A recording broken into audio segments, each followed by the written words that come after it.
Ang trader na gustong yumaman kaagad, siya rin ang nauubos kaagad. Lahat tayo gusto ng payout. Lahat tayo gusto ng profit. Lahat tayo gustong makita na lumalaki ang account.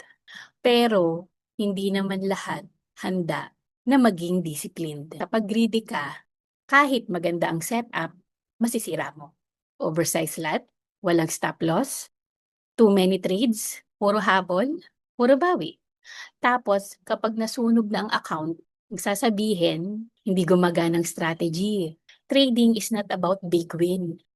It's about surviving long enough para ma-develop ang consistency, discipline, and skill. Habang buhay pang account mo, may chance ka pa. Matuto kang lumaban ng matagal. Gusto mo ba ng guidance? Join ka na sa Pinoy's in Profit kasi good news, free community na kami with complete lessons pa from basic to advanced. See you inside!